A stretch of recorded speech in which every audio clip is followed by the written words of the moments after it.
Cerita 9. Pada suatu waktu subuh hari di suatu masjid di pesantren, saya sempat sholat tahajud 8 rakaat serta sholat witir 3 rakaat. Pada rakaat pertama sholat tahajud, saya membaca surah Ar-Rahman dan pada rakaat kedua saya membaca surah An-Naba. Pada saat aku sholat, saya melihat seorang ustaz sedang berzikir dan beberapa teman lagi membaca serta beberapa memperhatikan. Kadang aku melihat seorang wanita memperhatikan aku. Setelah sholat witir, ustaz itu kemudian mendekat lalu bertanya kepadaku, apakah sudah siap nikah? Kemudian aku menjawab, insya Allah. Jantungku berdebar begitu kencang. Wanita yang tadi aku lihat memperhatikan aku kemudian mendekat dan duduk di samping belakang ustaz. Kemudian diperkenalkan kepadaku oleh ustaz untuk aku nikahi. Teman yang tadi membaca dan yang memperhatikan juga ikut mendekat. Lalu dua orang dijadikan saksi pernikahanku dan beberapa yang lain menyaksikan.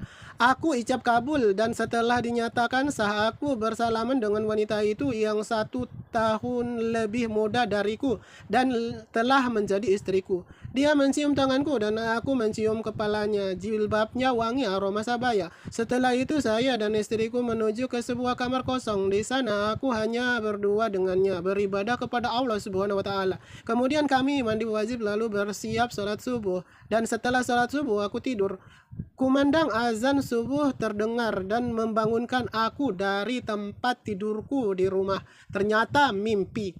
Bergegaslah aku mengambil air wudhu dan segera sholat subuh. Lalu aku mandi dengan tujuan membangunkan sel saraf yang tertidur. Kemudian aku menggunakan celana jeans, sepatu walk, baju kaos, topi, kacamata, dan masker. Serta membawa tas kecil berisi HP, air minum, dan uang. Untuk berolahraga walk in the city Makassar. Tujuan aku yaitu olahraga rekreasi dan kesehatan diadopsi dari Eropa dan New York Amerika Serikat yang dinobatkan sebagai kota surganya pejalan kaki.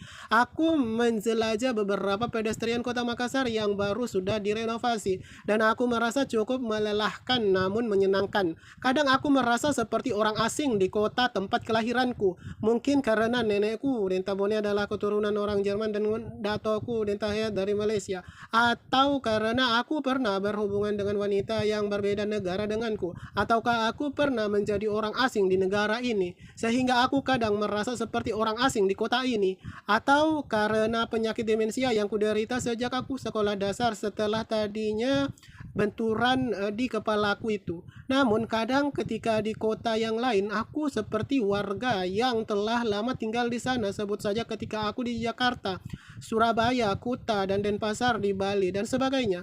Begitu juga ketika di negara lain seperti di Malaysia, Jerman, Brasil, dan Palestina padahal aku tak tahu bahasa setempat.